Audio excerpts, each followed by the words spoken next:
Hello, BookTube, and welcome to Woeful Wednesdays. Nathan reads a series of unfortunate events. Ignore the tattoo. My name is Nathan. And I'm Tyler. So this is our first video. This is a series in which we are going to be reading through all 13 books in the series of unfortunate events. I have not read these books before. Tyler has. We've broken it up into each book is broken up into 3 different parts. So chapters 1 to 4, 5 to 8, and then 9 to 13. So this is going to be the bad beginning, chapters 1 to 4. And so we do have a sponsor for this discussion. So our sponsor for this week is Unibrow Sculptor. When you have a unibrow, there's only one way to keep it trim and tantalizing, preferred by all disgusting counts. I don't know how many counts there are in the world, but all of the disgusting ones really prefer this one. I've been told that Count Olaf really goes for the unibrow sculptor.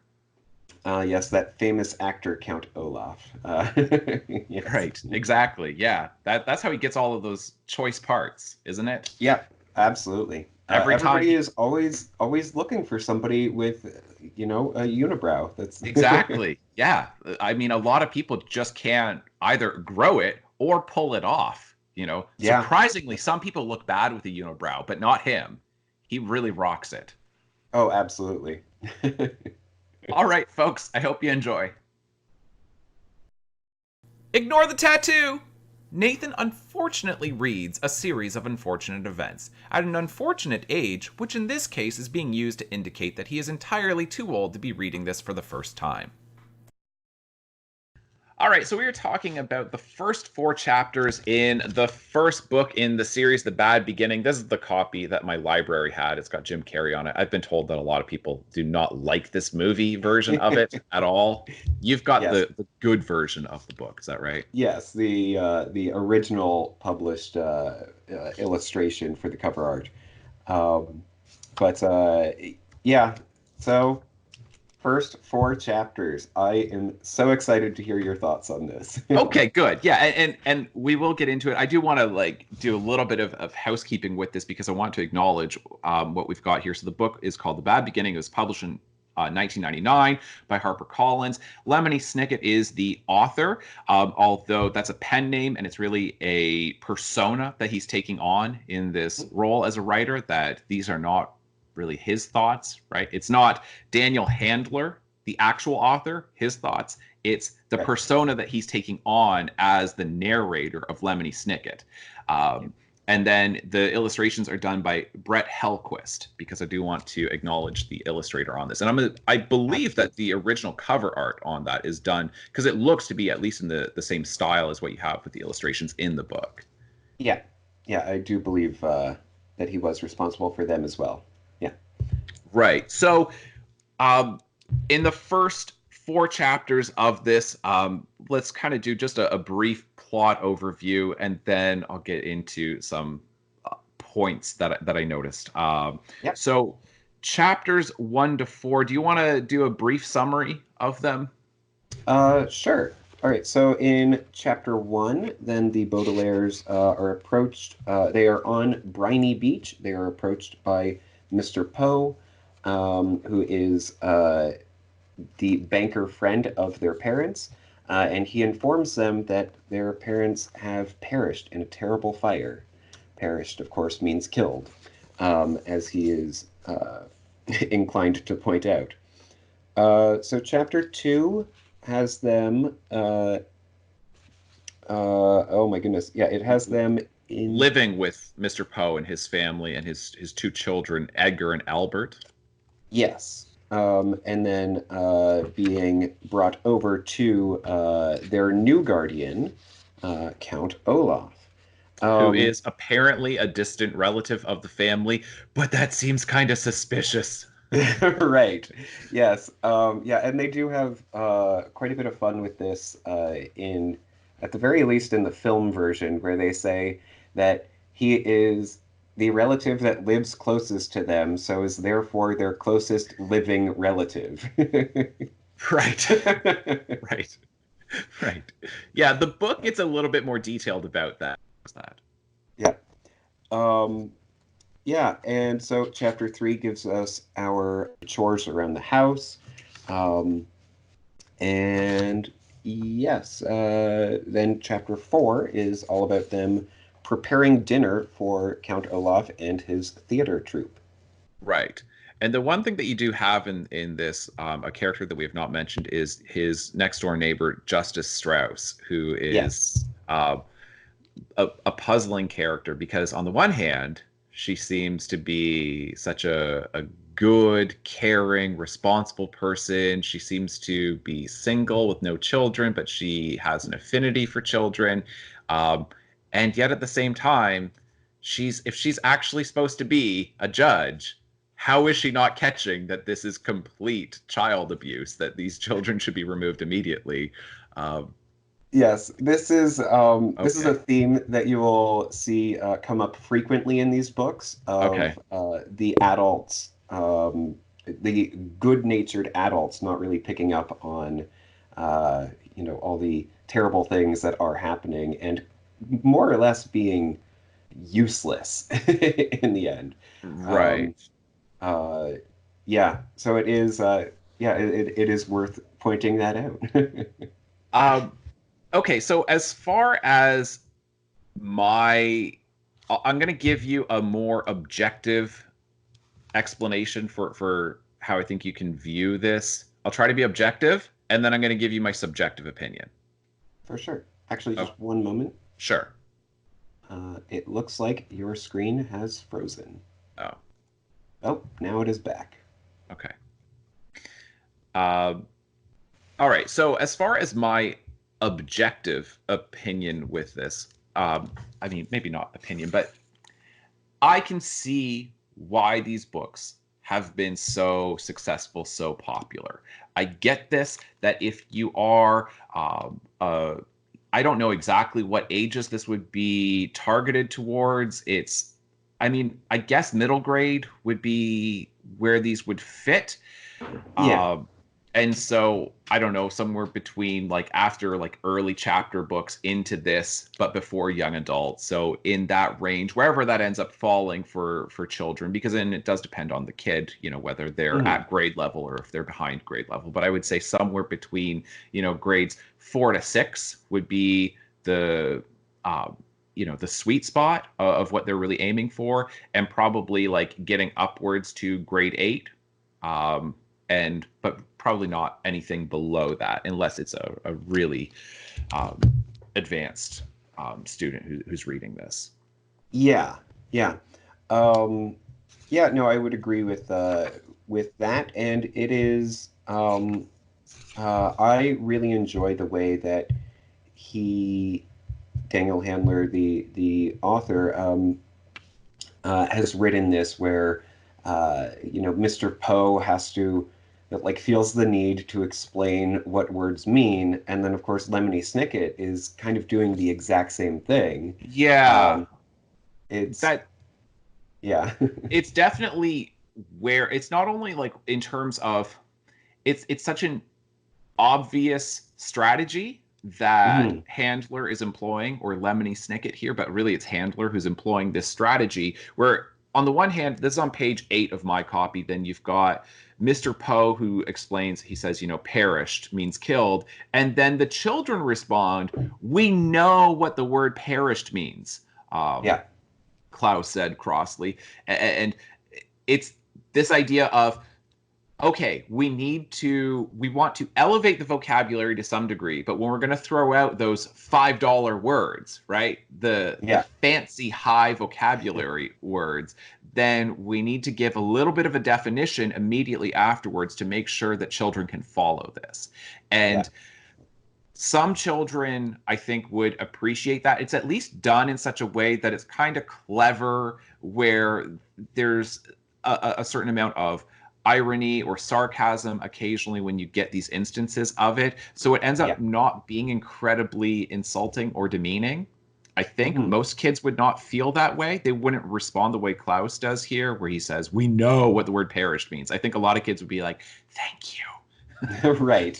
Um, and the entire thing is told as far as the narrator, so the narrational point of view, it's atavistic. It is from it is a style which we don't typically see so much anymore. And I think that this is a marker of it being a postmodern text, because postmodern texts will take older styles and then they'll project them into the future, or into the contemporary moment, and then they'll start using some of these old styles without really getting into the history of it and explaining why they're bringing this older style into it, and then they'll mix and they'll blend styles together. It is one of the markers of a postmodern text. So because I did a little bit of research, and I saw people were saying that it can be considered a postmodern text, and I'm like, I guess you can interpret it that way, but it reads kind of like a Roald Dahl book, where these are, and it's like basically like kind of an ironic, or a, ooh, look at how edgy this is version of Dickens, right? But for children. Yes. I mean, certainly with the, style of the books, even, Editors doesn't capture that too well, but with, the uneven edges of the pages and the hardcover nature of them, although they did eventually come out with paperbacks as well. But yeah, no, it is definitely stylistically calling back to older literature, and yeah, just again, stylistically. Yes, because narrators became more and more effaced as the 20th century went on, and so having that intruding narrator, effaced is just the French word for effacer, which means to erase, like trying to erase the narrator from the story, even though you still have the author narrating the story. It's not necessarily in first person, it's in third person point of view, so it is a narrator, but the narrator doesn't provide these interjections and speak directly to the reader. But this is him speaking directly to the reader. I mean, you see this with C.S. Lewis in the Chronicles of Narnia, but these books were written in like the 1930s, right? And so then something written in 1999, it's like, yeah, we don't really tell stories like that anymore. It's an older style. So that's atavistic, which is just anachronistic, is something from the past, or something from the future being projected into the past. And this is taking something from the past and putting it into the future. So it's imitating this older style, in other words. And I don't know how much children would pick up on that, right? Because they don't necessarily know this whole history and the style of narrators. And that is one of my points of contention with a lot of what happens within publishing, the industry side of publishing, because you have a lot of people who work there, who work within the publishing industry, whether it be agents or editors and a whole bunch of people working with publishers, the marketing team and all of that, they're constantly chasing trends. And if something doesn't fit with a trend of what's trendy right now, what's trending in publishing, then they're like, no, books like that don't sell. So it's such a, to me, an ugly way of viewing a creative pursuit, like literature, of creative writing, of literature, to say, well, it's all about sales, and it's all about sales. And it's like, we can't tell that story because stories like that don't sell anymore. It's like, well, but if I want to tell a story in a certain style, why can't I? And that's where postmodern lit, if you're doing it at least with some degree of irony, it's all kind of a wink and a smile, like, haha, books aren't told like this anymore. And I know that. I know this is a little out of step with what, we see in typical children's lit and young adult literature at this point. So as long as you're being ironic about it and you've got this kind of cool detachment about it, and it's certainly with having this persona that he's taking on as being Lemony Snicket, then I think it works. So that's kind of me trying to be a little bit more objective and of why I think these books have worked and who it works for, right? Yeah. Okay. Getting a little bit more subjective. For one thing, by 1999, this postmodern ironic sense of detachment was already to some degree passé. in Mm. it was a little out of step because what you had at the same time, and I don't know enough about children's literature because I don't follow it as closely as I do adult literature, but and certainly literary fiction. But what you have with by the late 90s, mid to late 90s, then you start getting what's called the new sentimentality, where this whole move that like Generation Xers kind of brought in of everything needs to be ironic, don't ever be sincere, don't ever say what you actually mean, right? This Yeah. cool detachment, people who don't emote, like that was kind of being pushed away by this next generation saying, no, actually, we're in touch with our feelings, and that's not a strange thing. And we actually mean what we say.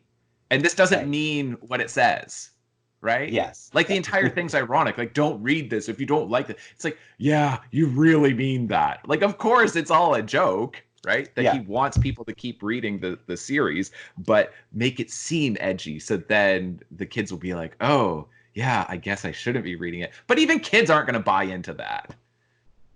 Yeah. Well, I mean, I don't know. I it was still, I think, based on my experience with other novels at the time, Uh huh.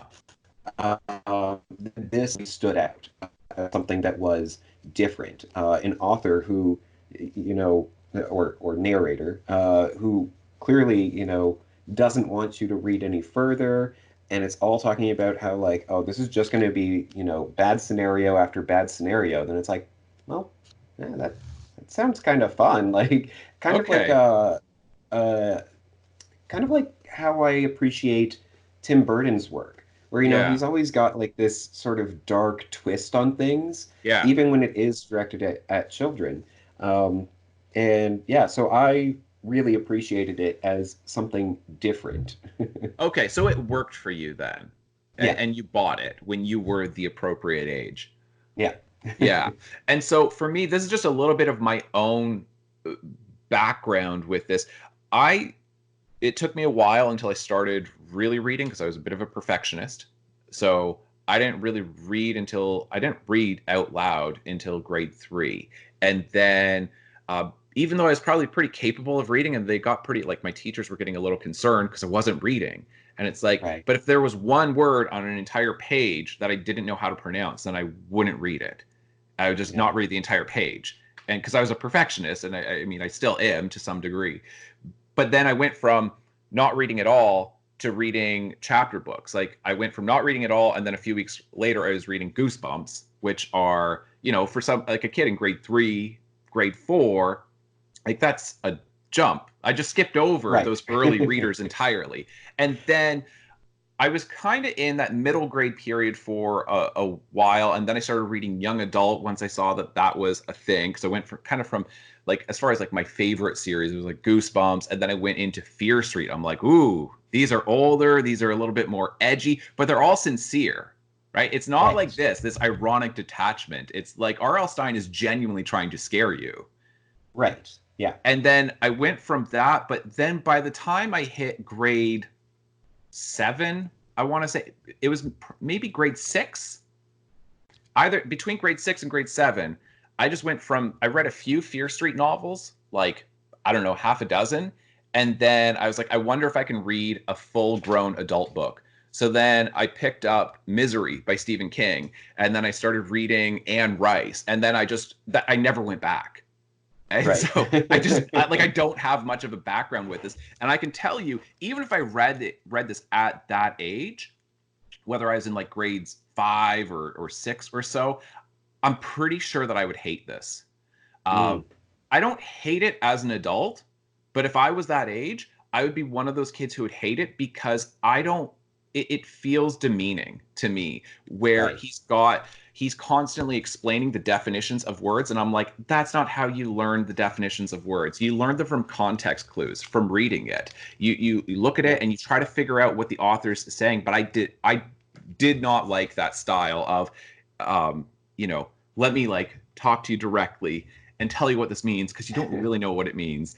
And even when right, he's saying, you of course know what it means, but Mr. Poe thinks that you don't, right? right, yeah, Or you know what the word means, but let me make sure you know how I'm using it in this context. I would just be like, shut up. Yeah. Now that is the one aspect that I really like about that is when he does provide a definition for a word that only works in that exact context. And I think that that's just really uh, really fun as a little thing. And I'm trying to. I know that there was a moment within these first four chapters. I think it was in chapter four. Um, but yeah, I don't remember exactly where it was. But anyway, and he does have more moments of that throughout the series. I also feel that the he does become more genuine, more sincere Uh-huh. uh, as the series goes on. Okay. Um, and yeah, I mean, obviously, them losing their parents is a tragic thing, um, but there are so many. Yeah, there are so many additional things that keep happening to them that just keep adding on. And I don't know that there's anything, that would necessarily be worse than losing both of their parents and everything all at once.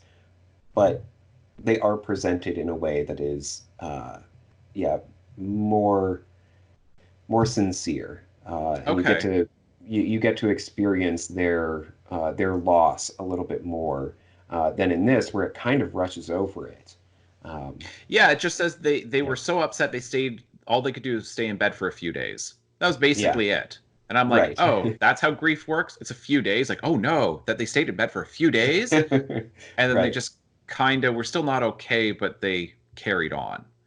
yeah, Yeah, it does skip over that. And that's the thing. Like, so for me, and I know that this is, and I don't want to get too much into how like the characteristics of different generations, because I think a lot of that is nonsense. It ignores who we are as individuals. And then it just right. like gives this gigantic group identity that we all have to fit within that. Um, but I do know that kind of my generation and younger, we spot BS so easily. And that's why we tend not to like a lot of traditional advertising. And that's why, Right. like, we tend towards stuff that's on YouTube, not stuff that's on traditional network television, like in terms like the news and commentary, because it's like, it just feels so fake when people are lying to us. And it's like, you're reading from a script. Like, say what you actually think. We don't Yeah. like it when we feel like we're being misled. And that's where, like, as a kid, I had a pretty high BS meter. And if I Mm, felt like the author was not taking the story seriously, I would not have appreciated it. Um, right. Yeah. I've got a better appreciation now for this style, but at the Mhm. time, I can tell you, like, and it is a little difficult for me to say for sure, but I imagine that's how I would have responded. So it's interesting, though, that the voice changes throughout the series. Yeah, I would say that it does to some degree.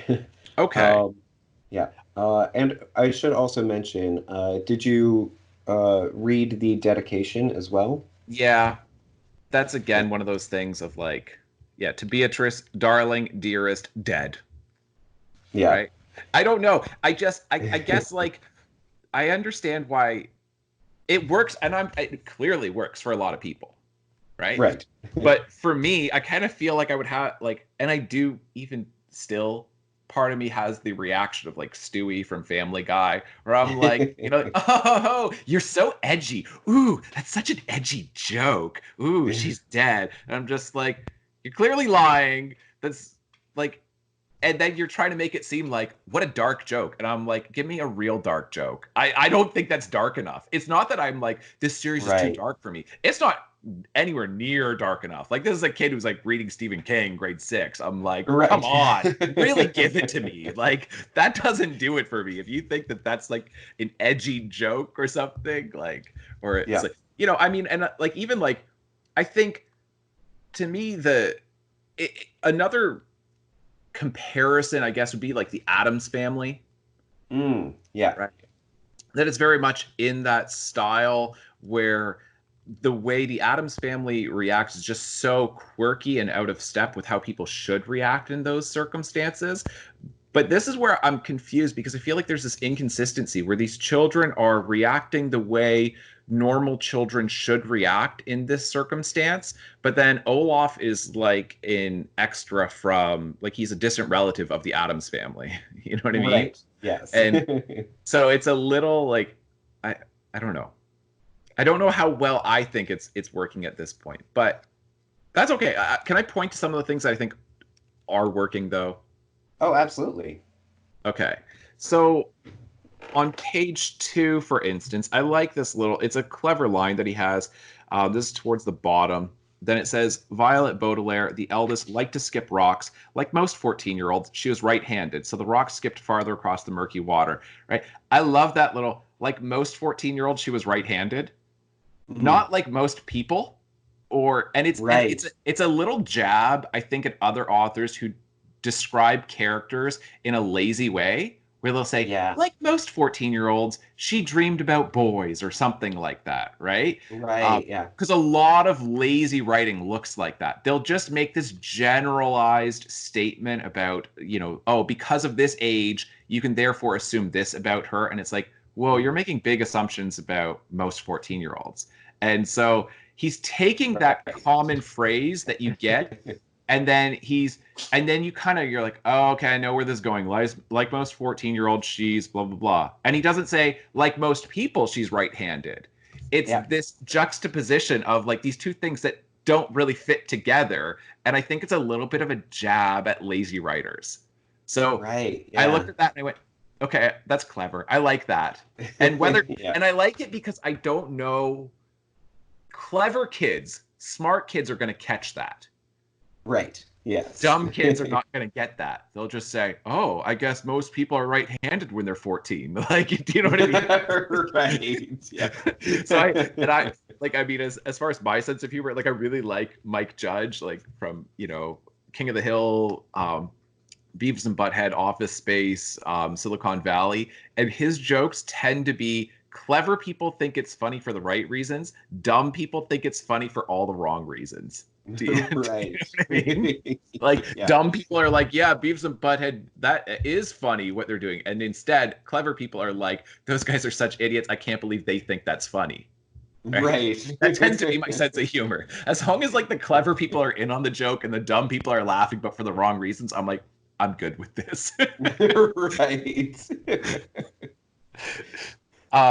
So I thought that part worked.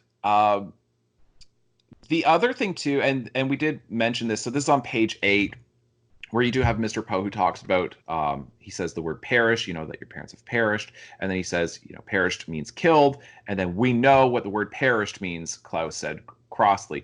And then it is a pretty clever way of putting it into the story, because it's saying, you respect Klaus as a result of this. You respect the Baudelaire children because you're like, they're smart. Mr. Poe doesn't think that they're smart. And all at the same time, he's also saying, and just in case you, the reader, don't know what it means, I'm going to tell you. But I'm going to tell you in this kind of indirect way without insulting your intelligence. And if the kid who's reading this doesn't get insulted, like doesn't catch that little trick, that technique that he's using there of, I'm not sure that you, the reader, are going to know what this word means. So I'm going to give you the definition, but I'm going to do it in kind of a roundabout way, then I think it works. But if the kid catches that of like the technique there, then I think it can be a little bit insulting. Right. But it still, it still works though, because Mr. Poe is assuming that the Baudelaire children don't know what it means. Yes, I was going to bring that up. Yeah, it's. I think it works really well in this instance. Yeah.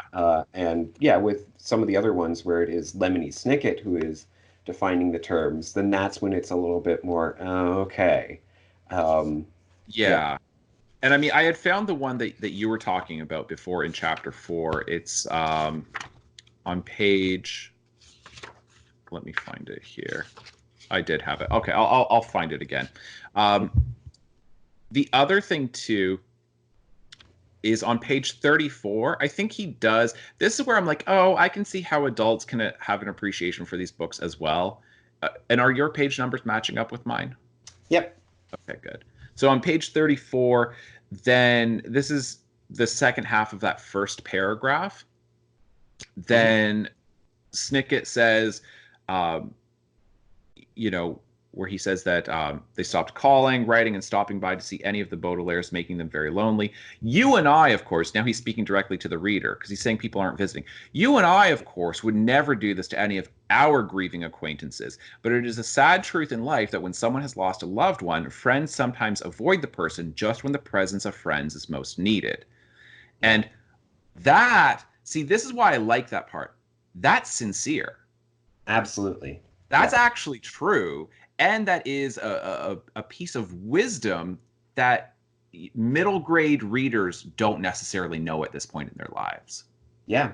Yeah. No, for sure. It's something where a lot of kids of this age would be doing that exact type of thing where they'd be avoiding someone because they're like, oh, well, they need to be alone, or I don't know how to handle, what they're going through, so I'm just going to remove myself from them.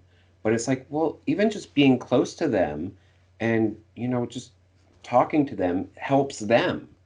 Yeah. So Yeah, giving that it's little an, insight into saying, hey, this is how people who are grieving, they actually do want your presence. So mhm, you might be tempted to avoid them. And I don't know that kids would necessarily know that because right. parents tend to avoid those big questions. Like if you've got, a family member, like, or a close friends of the family where they lose a loved one, you're typically not bringing your 10-year-old to the wake. You know, Right. like some parents will and some parents won't. But I'm saying it's far more common at that age for to kind of, you know, not get into that with children, to not Hmm. say, here's how you treat people who are grieving. Yeah. Yeah. Yeah. The No, absolutely.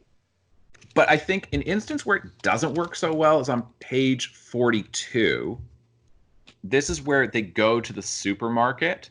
So this is kind of the middle of that first paragraph. Then it says, then at the supermarket they purchase garlic, which is a sharp tasting bulbous plant, anchovies, which are small salty fish, capers, which are flower buds of a small shrub and taste marvelous, and tomatoes, which are actually fruits and not vegetables, as most people believe.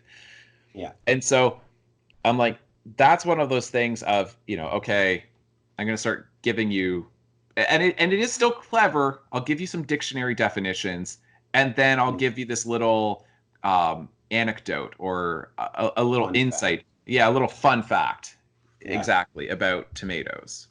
Yeah, no, I agree. Like rereading that, and I was like, this is just I think that he spends far too much time on this on creating this meal. Um, Yeah, just describing all the different ingredients and everything. I half expected an actual recipe to appear.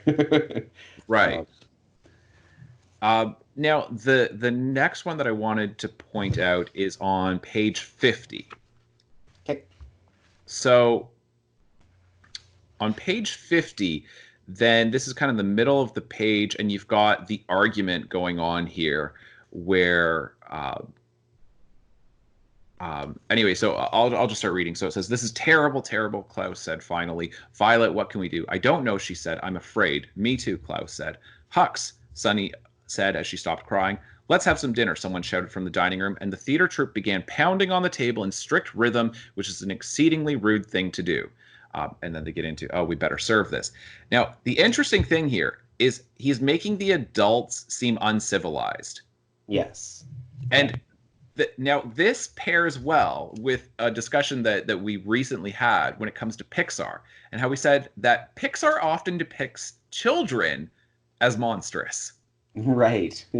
But this is doing the opposite. This is showing, oh, the adults are the monstrous ones in this Yeah. story. And the Baudelaire children, they are civilized, they are sophisticated, they like to read, and Violet likes to invent things and think about mechanical engineering, right? And then the Yeah. adults, though, oh, look at how they live. Look at like Count Olaf. He lives in this like disgusting place, and he is abusive and he can't control his temper and he's selfish. And so it's an interesting critique, perhaps, but I don't really like, it's not believable, right? And I know that this entire thing is supposed to be a little quirky. The entire series is a little out of step with reality. Yeah. Yeah, and you will find that Count Olaf's theater troupe is all the extreme side of things, where they all side with Olaf, right? And so they're in line with him. Okay. They're not just acquaintances, but they are, uh, yeah, comrades, if you will. Gotcha. Okay, so they're kind of scheming with him to try to get the fortune. Yeah, yeah. Okay, gotcha. And yeah, I think that's all that I really wanted to say. I was trying to find that. Oh, yeah. I think the point that you were trying to point out is also on page 50, where he gives you this definition of a word. This is at the top of the page where it says, only Violet didn't cry, but merely trembled with fear and revulsion. A word here which means an unpleasant mixture of horror and disgust.